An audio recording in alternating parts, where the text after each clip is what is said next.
सहनावतु सहनौ भुनक्तु सह वीर्यं करवावहै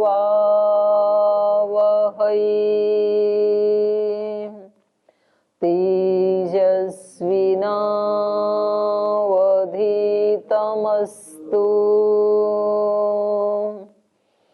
मा विद्विषावहै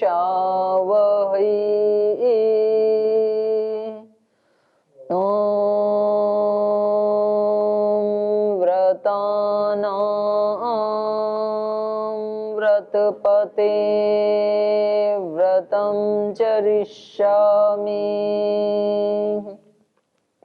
तच्छकेयं तन्मे राध्यताम्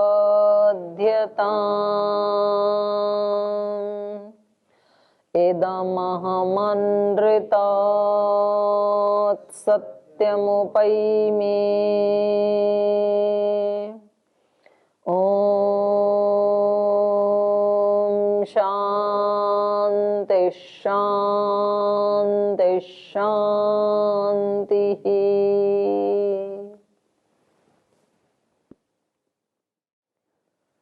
वेदांत दर्शन के प्रथम अध्याय का चतुर्थ पाद हमने शुरू किया।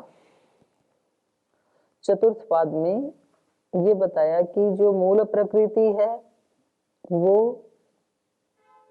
उपादान कारण है इस जगत की रचना का, और जो ईश्वर है वो निमित्त कारण है। तो कल ये प्रश्न था पहले सूत्र में, आनुमानिकम अपि एकेषामिति चेत। कुछ लोग कहते हैं भाई इस संसार का जो आज जिस रूप में ये दिखाई दे रहा है उसका विघटन करते जाओ, उसको तोड़ते जाओ तो वो सूक्ष्म और सूक्ष्म होता जाएगा और सूक्ष्म होता जाएगा। तो सूक्ष्मता की दृष्टि से हम कहाँ पहुंच जाते हैं? महतत्व तक, तोड़ते तोड़ते उसको। तो उसके आगे फिर अनुमान करना पड़ता है महतत्व के आगे। तो क्यों ना हम उसी को कारण मान लें जहां हम पहुंचे हैं तोड़ते हुए, सूक्ष्मता में जहां सूक्ष्मतर सूक्ष्मतम पे पहुंचे हैं उसी को कारण मान लेते हैं। तो कहा कि नहीं, शरीर रूपक विन्यस्त गृहीते दर्शयति। ये जो संसार है ना, ये तो भगवान का एक शरीर के रूप में आप मान लो इसको, माने यहाँ पर रूपक अलंकार है। तो शरीर रूपक अलंकार के ग्रहणार्थ होने से गृहीते ऐसा दर्शयति, ऐसे शास्त्र दिखाते हैं कि नहीं, मूल कारण माने निमित्त कारण तो परमात्मा ही है, मूल प्रकृति नहीं हो सकती है। तो ये तो शरीर की तरह है मूल प्रकृति। तो प्रश्न यहाँ पर ये बनता है कि भाई ये स्थूल जो संसार है ये तो शरीर के रूप में समझ में आता है। जैसे इन्होंने कहा कि जैसे हम आत्माएं सूक्ष्म है और हमारा ये स्थूल शरीर है, ऐसे ही ये सारी सृष्टि उस ब्रह्म का शरीर है। तो ये तो समझ में आ जाएगा। लेकिन मूल प्रकृति को आप शरीर बता रहे हैं भगवान का, तो वो कैसे शरीर हो सकती है? क्योंकि वो तो सूक्ष्म है, शरीर तो स्थूल होता है। तो इसलिए यहाँ पर दूसरा सूत्र कहा, सूक्ष्मम तु तदर्हत्वात्। कह रहे हैं सूक्ष्म शरीर ही है वो परमात्मा का, सूक्ष्म प्रकृति है वो भी परमात्मा का शरीर ही है। क्यों? तदर्हत्वात्, वो सूक्ष्म शरीर ही हो सकती है, स्थूल हो ही नहीं सकती है ना, उसकी अर्हता ही वही है। तत्र शरीर रूपक अलंकारे तंतु कीटस्य शरीरम स्थूलम अथच अस्मदादीनाम अपि शरीरम स्थूलम कार्यम उत्पत्तिमच्च भवितुम भवति पुनः कथम प्रकृत्याख्यम प्रधानम परमात्मन शरीर रूपम सत् सूक्ष्मम अव्यक्तम भवेत् इत्यत्र उच्यते। कह रहे हैं जो शरीर रूपक अलंकार की बात कही थी पिछले सूत्र के भाष्य में, तो वहां पर एक तंतु कीट का भी उदाहरण दिया था, ऊर्णनाभ का दिया था ना, कि जैसे ऊर्णनाभ मकड़ी से वो निकलता है जाला और उसे वो खुद ही समेट लेती है, तो ऐसे ही ब्रह्म से भी ये सारा संसार, ये सारी सृष्टि निकलती है, बाद में वो उसको समेट लेता है। तो कह रहे हैं यहाँ पर तंतु कीट है वो भी स्थूल है, और उससे बनने वाला जो जाला है वो भी स्थूल है। तो यहाँ इस शरीर रूपक अलंकार में तंतु कीटस्य शरीरम स्थूलम, जो तंतु कीट है, मकड़ी है, उसका शरीर कैसा है? स्थूल। तो स्थूल में से स्थूल निकल आएगा।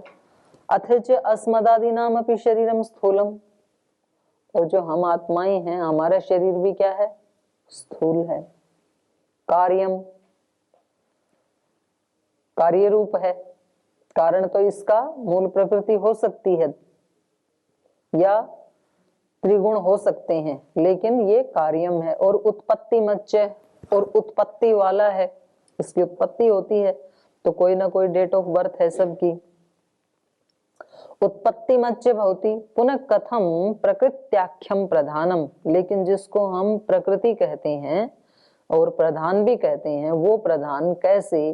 परमात्मन शरीर रूपम सत, परमात्मा का शरीर रूप होता हुआ सूक्ष्मम अव्यक्तम भवेत, वो सूक्ष्म भी रहे अव्यक्त भी रहे, ये कैसे हो सकता है?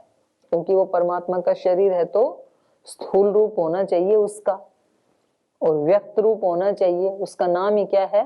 अव्यक्त, जबकि शरीर तो व्यक्त होता है।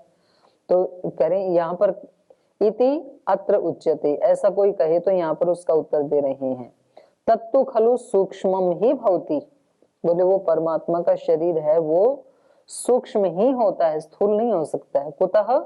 अर्हत्वात्, तस्य सूक्ष्म योग्यत्वात्, कह रहे हैं वो परमात्मा भी सूक्ष्म है और उसका शरीर भी सूक्ष्म ही होने के योग्य है, इसलिए तत् सूक्ष्मम सत अपि परमात्मन शरीरम भवति, लेकिन मूल प्रकृति सूक्ष्म होते हुए भी परमात्मा का शरीर है, होती है।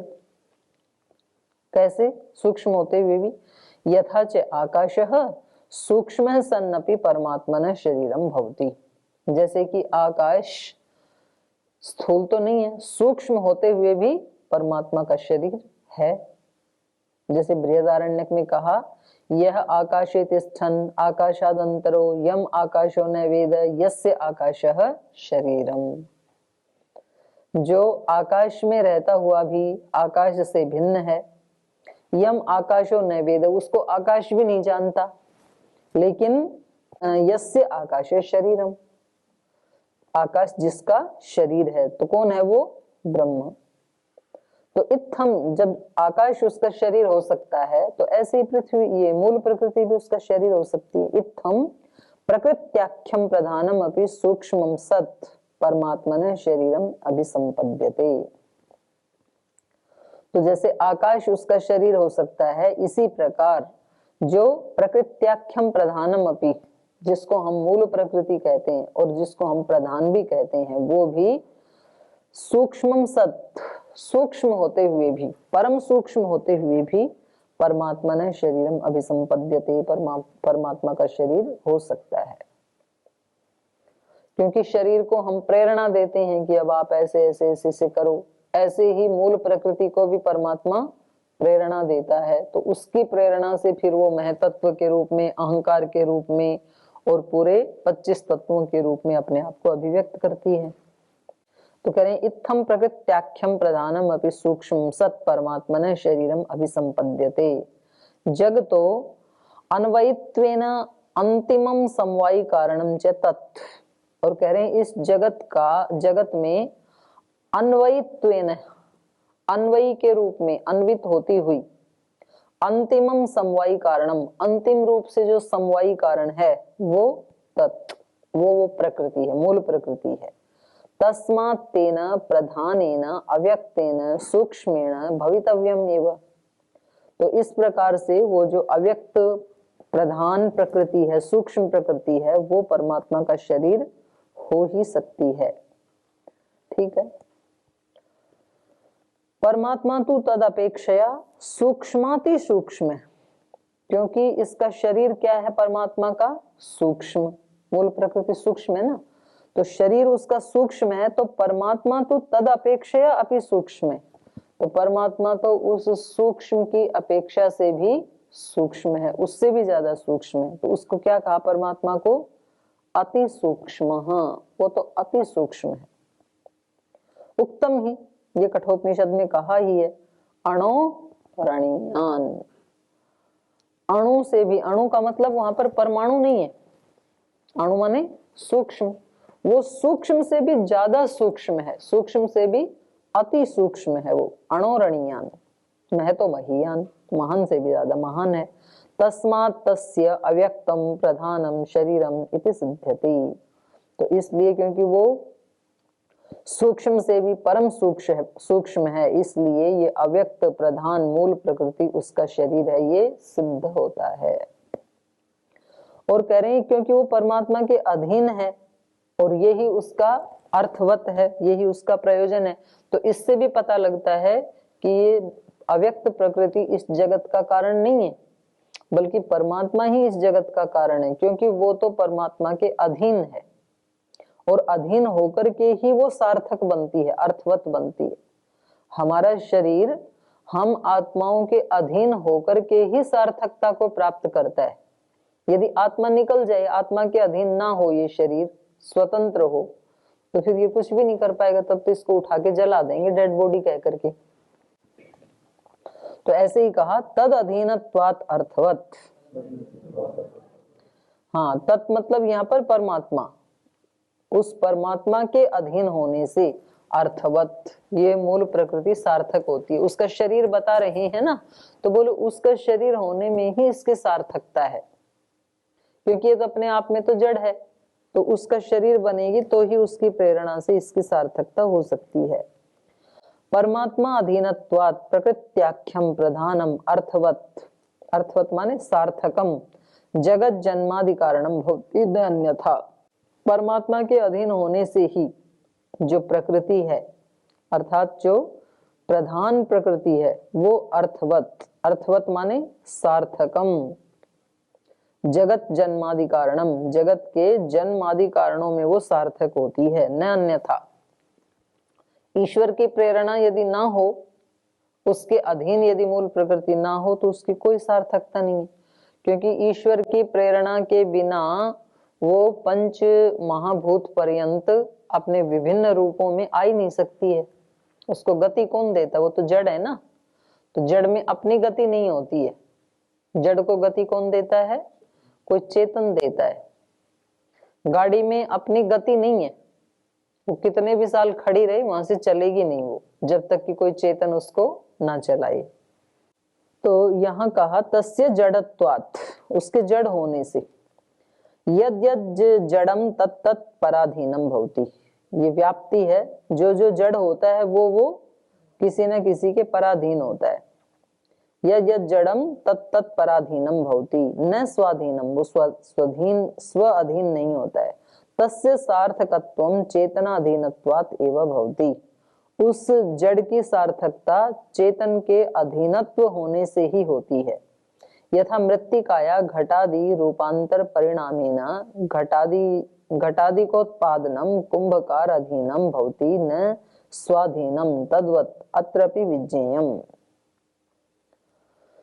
तो कह रहे हैं कि जैसे मिट्टी का उदाहरण दे रहे हैं, चेतन के अधीन होने से ही जड़ की सार्थकता है। यथा मृत्तिकाया घटादि रूपांतर परिणामेन, मिट्टी का घटादि के रूप में जो रूपांतरण देखा जाता है, जो परिणाम देखा जाता है, अर्थात घटादि को उत्पादनम, घटादि की उत्पत्ति जो देखी जाती है, वो कुंभकारा अधीनम भवति, वो कुंभकार के अधीन होती है। न स्वाधीनम, अपने आप ही मिट्टी से घड़ा तैयार नहीं हो जाता है। तद्वत् अत्रपि विज्ञेयम्, तो ऐसे ही यहाँ भी जानना चाहिए कि मूल प्रकृति स्वतंत्र रूप से इस संसार की रचना नहीं करती है, सृष्टि की रचना नहीं करती है, जब तक कि परमात्मा उसको प्रेरणा ना दे। तो ये स्वतंत्र रूप से इस जगत के जन्मादि का कारण नहीं है। और एक हेतु दे रहे हैं, तीसरा हेतु दे रही हैं, जेयत्व वचनाच, और कहते हैं कहीं भी मूल प्रकृति को जेय नहीं माना, उस ब्रह्म को ही जेय माना है सब जगह। तो जेयत्व वचनाच, जेयत्व का वचन होने से, वो परमात्मा ही ज्ञेय होने से वो ही निमित्त कारण है इस जगत का, प्रकृति नहीं है। ज्ञेयत्व वचना तस्य प्रकृत्याख्यस्य प्रधानस्य क्वचित अपि उपासना प्रकरणे ज्ञेयत्वं न उच्यते। है जी, ज्ञेयत्व आवचनाच्य, ठीक है, वही अर्थ है। ज्ञेयत्व का वचन होने से, अच्छा प्रकृति के लिए कह रहे हैं ज्ञेयत्व अवचनाच्य, कहीं भी प्रकृति का ज्ञेयत्व नहीं कहा, उसका वचन नहीं है, ऐसे अर्थ हो जाएगा। तब परमात्मा का ही ज्ञेयत्व है, प्रकृति का भी कहीं शास्त्रों में ज्ञेयत्व नहीं बताया, वो जानने योग्य नहीं बताई कहीं भी शास्त्रों में, तो ज्ञेयत्व अवचनाच्य, ठीक है। तस्य प्रकृत्याख्यस्य प्रधानस्य क्वचित अपि उपासना प्रकरणे ज्ञेयत्वं न उच्यते। वो जो प्रकृति है, मूल प्रकृति प्रधान, उसका कहीं भी उपासना प्रकरण में ज्ञेयत्व नहीं बताया है। तस्मादपि तद जगत जन्मादे ब्रह्मवत् कारणम न भवति। तो इस कारण से भी इस जगत का, जिस जगत के जन्म आदि का ब्रह्म के समान वो कारण नहीं बनती है। ब्रह्म का तो बताया ना दूसरे सूत्र में, दूसरे सूत्र में क्या बताया, जन्माद्यस्य यत, क्योंकि जन्म आदि जिससे होता वो ब्रह्म है। आदि कहने से वहां पर प्रलय और पालन दो भी ले लिए जाएंगे। तो यहाँ पर भी वही बात कह रहे हैं कि ये, क्योंकि कहीं भी इसको ज्ञेयत्व के रूप में कहीं भी उद्धृत नहीं किया है, तो ज्ञेय परमात्मा को ही बताया। जहां जहां उपासना आदि का प्रकरण आता है तो ये तद जगतो जन्मादेर ब्रह्मवत् कारणम न भवति। ज्ञेयत्वं तो सर्वत्र एव अध्यात्म ग्रंथे परमात्मन एव वर्णितम। अध्यात्म ग्रंथों में सर्वत्र ज्ञेयत्व तो किसका कहा है, परमात्मा का ही कहा है, उसी का वर्णन किया गया है। जैसे मांडुक्य उपनिषद का उदाहरण दे रहे हैं, तद यथा स आत्मा स विज्ञेयः। वो आत्मा, आत्मा माने यहाँ पर परमात्मा, क्योंकि एक तो जानने वाला हो गया कर्ता, वो तो जीव हो गया, और ज्ञेय कौन हो गया, परमात्मा। तो यहाँ पर आत्मा को ज्ञेय बताया, तो आत्मा से क्या लिया जाएगा यहाँ पे, परमात्मा, क्योंकि जानने वाला आत्मा वो तो करता है, तो ये यहाँ पर कर्म हो गया। स आत्मा स विज्ञेय। फिर छांदोग्य उपनिषद में कहा तरति शोकम आत्मवित्। तो यहाँ भी आत्मवित् का मतलब, आत्मा का मतलब क्या है, परमात्मा, क्योंकि शोक को आत्मवित् तर जाता है। तो एक तो तरने वाला कर्ता, वो तो हो गया जीवात्मा, और जिसको जान करके तरता है, जो ज्ञेय है, वो कौन है, परमात्मा। तो यहाँ भी आत्मा का मतलब क्या है, परमात्मा। तरति शोकम आत्मवित्, उस परमात्मा को जानने वाला शोक से पार चला जाता है, शोक नहीं करता है फिर जो जिसने उसको जान लिया। यजुर्वेद में कहा वेदा हमेतम पुरुषम महानतम, मैं उस महान पुरुष को जानता हूं। तो ज्ञेय कौन है, परमात्मा, प्रकृति नहीं है ना। तैत्तिरीय उपनिषद में कहा ब्रह्मवित् आपनोति परम। जो ब्रह्मवित् होता है वो उस परम को पा लेता है, जो ब्रह्म को जानने वाला है वो ब्रह्म को पा लेगा। तो यहाँ भी ज्ञेय कौन है, ब्रह्म। और तैत्तिरीय उपनिषद में ही कहा तद विजिज्ञासस्व तद ब्रह्म, उसी को जानने की इच्छा करनी चाहिए, उसी को जानने की इच्छा कर, तद ब्रह्म, क्योंकि वही ब्रह्म है। तो यहाँ भी जानने योग्य ज्ञेय किसको बताया, ब्रह्म को। तो इन सभी उदाहरणों में, प्रमाणों में परमात्मा को ही ज्ञेय बताया, प्रकृति को ज्ञेय नहीं बताया। तो जो ज्ञेय होता है वो ही इस सारे जगत का निमित्त कारण है, वो ही अंतिम रूप से जानने योग्य है। बाकी सब तो उसकी प्रेरणा से चल होते हैं, मूल प्रकृति आदि तो उसकी प्रेरणा से अपना कार्य करते हैं। तो वास्तव में बोस कौन हुआ, परमात्मा ही हुआ ना, तो वो ही जानने योग्य है। तस्मात् जगतो जन्मादि कारणम ब्रह्मैव ज्ञेयम वर्ण्यते। तो इसलिए इस जगत के जन्म आदि का कारण ब्रह्मा को ही जानना चाहिए, वही ज्ञेय है, उसी का वर्णन किया गया है। वदतीति चेन्न प्राज्ञो ही प्रकरणात्। कोई कहे कि नहीं, प्रकृति को भी कहीं कहीं तो ज्ञेय बताया है, वदती इति चेत बताया तो है, ऐसा कोई कहे तो ना, ये उचित नहीं है, नहीं बताया। प्राज्ञो ही प्रकरणात्, प्राज्ञ मतलब परमात्मा। कह रहे हैं ऐसे जो प्रकरण है ना, जहां आपको ये लगता है कि यहाँ तो प्रकृति को ही ज्ञेय कहा जा रहा है, तो वहां पर वास्तव में प्रकृति को नहीं कहा जा रहा, प्राज्ञो ही प्रकरणात्। वो जो प्रकरण चल रहा है तो उसमें आपको ऐसे लगेगा कि ये गुण तो मूल प्रकृति में भी घटित हो रहे हैं, तो क्या प्रकृति को ही यहाँ ज्ञेय कहा जा रहा है क्या? तो फिर प्रकरण से आपको पता चलेगा कि वो प्रकरण तो प्रकृति का नहीं चल रहा था, बल्कि परमात्मा का चल रहा था। वदति इति चेत अव्यक्तस्य प्रधानस्य ज्ञेयत्वम् अध्यात्म शास्त्रम वदति। अगर कोई कहे कि अव्यक्त प्रधान का ज्ञेयत्व भी अध्यात्म शास्त्र कहते हैं, अध्यात्म शास्त्रों में उसका ज्ञेयत्व भी दिखाई देता है। जैसे उदाहरण दे रहे हैं कठोपनिषद का, ये कह रहे हैं अशब्दम अस्पर्शम अरूपम अव्ययम तथा रसम नित्यम अगंधवच्च यत् अनाद्यनंतम महतः परम ध्रुवम निचाय्य तन्मृत्यु मुखात् प्रमुच्यते। तो ये जो वर्णन किया गया है ये प्रकृति पे भी, मूल प्रकृति पे भी घटित होता है। अशब्दम शब्द रहित, तो मूल प्रकृति भी शब्द रहित है।